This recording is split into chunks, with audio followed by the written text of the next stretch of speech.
ఓవైపు దూకుడు, ఇంకోవైపు పదునైన వ్యూహాలు.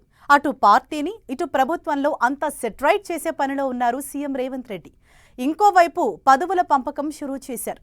ఆల్మోస్ట్ ఈ మంత్లోనే కేబినెట్ ప్రక్షాళన, నామినేటెడ్ పార్టీ పోస్టులన్నీ భర్తీ చేయాలని ఫిక్స్ అయిపోయారట.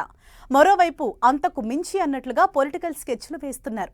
కీలక కేసులన్నీ ఓవర్ టు సిబిఐ అంటూ పక్కా ప్లాన్తో ముందుకెళ్తున్నారట ముఖ్యమంత్రి రేవంత్ రెడ్డి. పదే పదే సిబిఐ వైపు మొగ్గు చూపటం వెనుకున్న మతలబేంటి? ఈ వ్యూహం వెనుక ఉన్న మర్మమేంటి?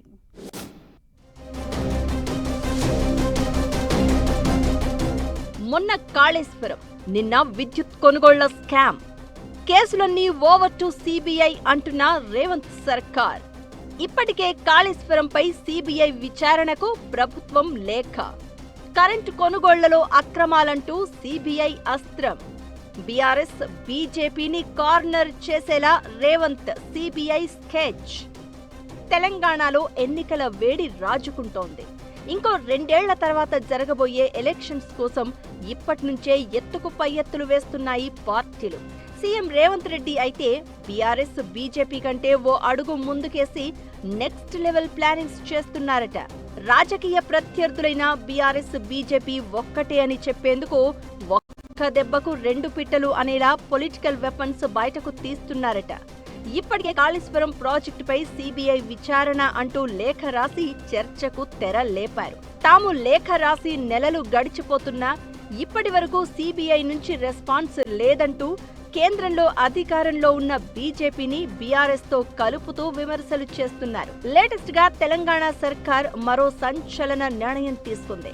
ఇప్పటికే కాళేశ్వరం ప్రాజెక్టుపై కేసును సిబిఐకి అప్పగించిన రేవంత్ సర్కార్ విద్యుత్ కొనుగోళ్లలో అక్రమాలంటూ ఆ కేసును సిబిఐకి అప్పగించాలని డిసైడ్ అయింది.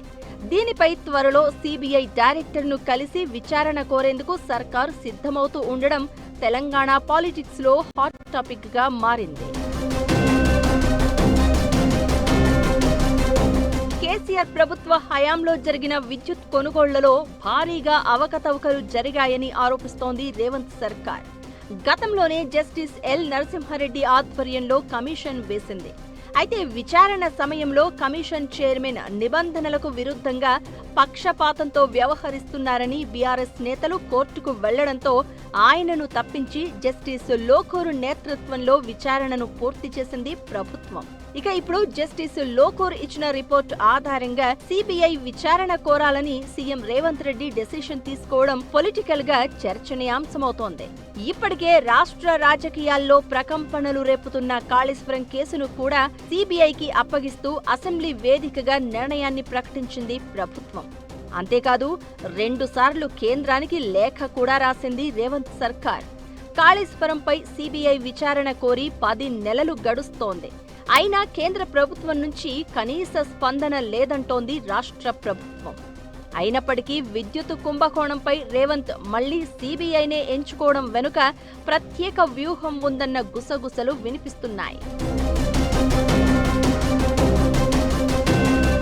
సిబిఐ భుజంపై తుపాకీ పెట్టి బీఆర్ఎస్ బీజేపీని టార్గెట్ చేయాలి అన్నదే రేవంత్ ప్లాన్ గా కనిపిస్తోంది. కాళేశ్వరంతో పాటు విద్యుత్ కొనుగోళ్ల కేసులో కేంద్రం సిబిఐ విచారణకు అంగీకరిస్తే బీఆర్ఎస్ చిక్కుల్లో పడుతుందని లెక్కలు వేసుకుంటున్నారట. ఒకవేళ సిబిఐ విచారణపై కేంద్రం స్పందించకపోతే బీజేపీ బీఆర్ఎస్ మధ్య లోపాయకారి ఒప్పందం, సీక్రెట్ ఫ్రెండ్షిప్ ఉందని ప్రజల్లోకి తీసుకువెళ్లడమే రేవంత్ అసలు ప్లాన్ అంటున్నారు. దీంతో ఒకే దెబ్బకి 2 పిట్టలు అన్నట్టుగా విచారణ జరిగితే బీఆర్ఎస్ ఇరికిపోతుంది, విచారణ జరగకపోతే ప్రజల ముందు బీజేపీని దోషిగా నిలబెట్టొచ్చు అన్నది రేవంత్ రెడ్డి వ్యూహంగా చెబుతున్నారు. గత సర్కారు హయాంలో అక్రమాలు, అవినీతి జరిగిందంటూ ఆరోపిస్తూ వస్తున్న రేవంత్ ప్రభుత్వం సాక్ష్యాధారాలతో ప్రూవ్ చేయాలనే ప్లాన్తో ముందుకు వెళ్తోందట. దీనిలో భాగంగానే Kaleshwaram commission, justice Lokur commission రిపోర్టులను అస్త్రాలుగా మలుచుకుని కేసీఆర్ హయాంలో అక్రమాలు జరిగాయని ఎక్స్పోజ్ చేసే స్కెచ్ వేస్తున్నారట. మరింత వ్యూహాత్మకంగా బాల్ను కేంద్రం కోర్టులోకి నెట్టి బీజేపీ బీఆర్ఎస్ ఒక్కటేనన్న ప్రచారాన్ని బలంగా ప్రజల్లోకి తీసుకువెళ్లేలా వ్యూహాలు ఇంప్లిమెంట్ చేస్తున్నారట.